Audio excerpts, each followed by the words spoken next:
How did the House of Reggies come about? Okay, simply put, the House of Reggie's was a series that I came up with because I went to Hollywood, or as they say, Hollywood. I went to auditions around Houston, Texas. Yeah. Mind you, this is after I, gave up Yeah. football, American football. I was done with football. Okay.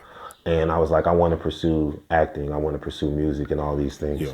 So I went to these auditions and I just started Gotcha. seeing how slave minded everything was. It was slave minded in the sense of Yeah. like you had people who would really like sell their souls in order to get a role. Like I've been in audition rooms where there were like females who were like, "Can I have the role if I show you my titties? Can I have the role if I suck your thing?" And if it was a casting director who was a female, you had dudes who were trying to sell out. And I was just like, wow. Aside from that, it was these people who created these roles, and you had to play these roles. And I just never fed into that. Yeah, I could be a great actor just like anybody else, right? Because we all play roles every single day. But at the same time, I was like, nah, man, this isn't for me. I'm going to create a series to where I don't have to feed into somebody else's hand in order to do what I love to do, you know? And, I stepped away from that, that plantation. I thought that was a plantation, and there were some directors who I talked to, and I was like, yeah, I'm gonna end up doing my own series where I play all the different characters. Yeah, and their response was, nah, that's impossible. You're not gonna be successful with that. Nah, you gotta go get other roles and be a part of other people's projects. And ever since then, they were wrong. So the House of Reggie's was an idea that I've always had in my mind based off of not just me. It's not even about proving people wrong. It's about stepping away from helly weird or, what people claim as the norm and doing what I felt like was best for me. I could care less about what other people think about me. So many people in my life have tried to say, you need to worry about what other people think of you. No, the fuck I don't. Because if I focus on what other people are thinking about me, that means I'm giving them control over me. And I refuse to do that. I live my life, other people live theirs. And that's the way it's supposed to be. I am not trying to control anybody's life, and I don't want anyone trying to control mine. So I came up with this series because I wanted to be in full control of, my creation. And that's what I did. And with the characters that I created, YR, Comedic, Reggie, and Legacy, I wanted to base it off of, my childhood, friendships and, the relationships I had with my cousins. Because I don't have a brother, but I do have a sister. So even when she got older, I started implementing some of the situations that her and I went through into my series. When I was growing up, I saw how my elders, the men and the women, reconciled or handled certain situations. And I wanted to implement that into a series. I didn't want to make it into something to where it was your typical drama, drama, drama, kill, kill, kill each other. No, I want it to be to where if we make a mistake, we progress together and we always stay together no matter what, showing true unity. And these characters are based off of many of my relatives who I spent a lot of my time with growing up. So there's a character called Clon. Can you tell us about him? Okay, let me get straight to it. So Clon Mm-hmm. is a character that I play. And before I get to Clone, people ask me all the time, Yeah. if you could play Mm-hmm. Clone or if you could be Clone in real life, would you? And I say 100% yes. I've even talked to a few police officers, not even just in America, but in the UK, in Yeah. Africa about this character because there's been people who've seen it. Got you. Mind you, this character Clone has had me banned off of TV in Africa, in the UK. There are platforms that they were going to offer me, a contract and they saw this character and they said, nope. Mm-hmm. Why? Because there is a scene where Clone murders Caucasian people. He actually shuts down the inhumane system. He actually does his part in shutting down slavery. And this is a character that I wanted to create that I felt like no other series has ever created. This is a villain who, or not even a villain, but this is a being, a powerful being who has all of the powers in the world. And he's using it to help his African people or his melanated, or as they say in the West, black people progress globally. And how is he doing that? He's abolishing the slaves. He's abolishing the oppressors, and he's abolishing the system that shouldn't even exist to begin with. And that way, our people, the original people, can live a normal life. So Cloon is a person to where he just does not give a damn about any feelings, any emotions or anything. He has no heart.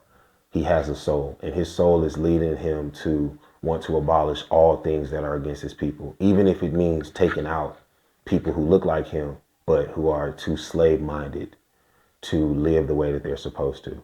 So Clone was an idea that I came up with after just being tired of seeing racism and slavery and all of those things. And I just wanted to, really dig deep with this character. But if if it ever was possible for me to be Clone and snap my fingers and control any and everything, and abolish this inhumane system and abolish the slaves and the oppressors within it in a moment, in a matter of seconds, I would say absolutely yes. And I would take all of that power and do what I need to do. Of course, I don't create characters that I wouldn't want to partake in real life. You see what I'm saying? So yeah, when you see Clone as a villain or as just an entity, of course, I love Clone. Of course, I would want to be him. Of course, absolutely. Absolutely. What's your definition of racism? Racism. Racism is when every group outside of the African or melanated race is benefiting off the misfortunes of those who are African melanated, or as they say in the West, black. And they're benefiting off their misfortunes in order to strip them of their all, feeding into an inhumane system that shouldn't exist to begin with. And while stripping the melanated African, or as they say in the West, black people of their all, a lot of people who look like me, a lot of those melanated African and black people, they don't know who they are. So that it's easy for them to give to others and take from themselves and take from each other. So racism is in full effect when you see African people giving away their resources, whether it's from within the motherland or outside of the motherland, willingly. But then when it comes in regards to helping each other, they want to help build a person up in order to get out of and play a plantation that shouldn't even exist to begin with, or get out of a project or a hood that has had the neighborly fashion, or the neighborly, what's the word I'm looking for? Basically the neighborly aspect of things taken away from it by your oppressor. So for me, I see past all of that.